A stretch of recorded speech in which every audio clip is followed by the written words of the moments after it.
right, we have 2 Thursday night games in the books. Last night we had the Kansas City Chiefs and the Los Angeles Chargers duking it out.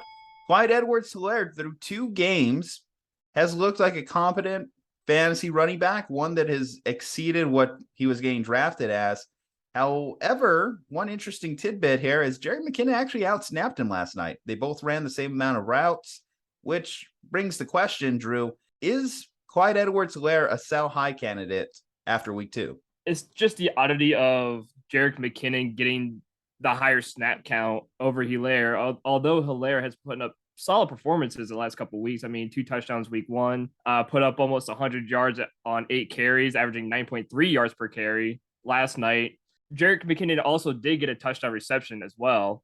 I don't know what is going on with the running back group right now down in Kansas City. I don't know if it's going to be more split backfield now or what, but even though that Hilaire's been putting up good performances, it looks like the snap count has been going Jerick McKinnon's favor. So I think this is a good opportunity to sell high on Helaire and maybe get someone you could utilize more and not take the risk of the snap count between him and McKinnon.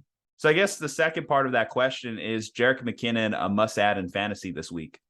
I would say so. McKinnon did get 4 carries, but he also had a touchdown reception. So there could be an opportunity where McKinnon could get goal line work because of that reception, or because he can be like a type of receiver, kind of like the Kareem Hunt and stuff like that. So I do kind of like Jerick McKinnon on a goal line, but I feel like if you do go after Jerick McKinnon, I feel like he's more 2 touchdown dependent compared to Edwards-Helaire. I think both, you can argue, are touchdown dependent if they're getting the same amount of snaps. It's ultimately turning into a backfield split, and the 2 touchdowns in week 1 for CEH kind of ring in favor of him. However, McKinnon did get the touchdown this past week, which helped him. Ultimately, obviously, every back or every player you get is going to be touchdown dependent if they're getting that amount of carries. I would say that, this is an opportunity if you do have a willing buyer to look into CEH trades.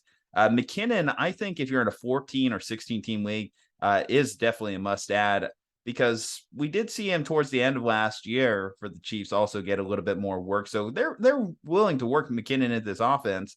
And from a 49ers fan perspective, it's interesting to see how Andy Reid and the Chiefs kind of rebuilt McKinnon, because when he signed in San Francisco and suffered his ACL injury, missed 2 years because of that injury, a lot of people just basically wrote off McKinnon's career as over. Obviously, you go back to his time at Minnesota, he was talked about as a good complementary back to Adrian Peterson at the time. Never really turned into much more than that. But he's a great pass catching back, solid in pass protection as well. So I think that's why Andy Reid allows him to work into this offense, because he does things well from an NFL standpoint to help the Chiefs win. As far as fantasy owners win, if CEH was to miss time, Jerick McKinnon still isn't going to be much more than a complimentary back. However, I think that there is value when we get into those deeper leagues. So I don't love him if you're in like a 12-team standard league. I don't think that that's the format you would own Jerick McKinnon in.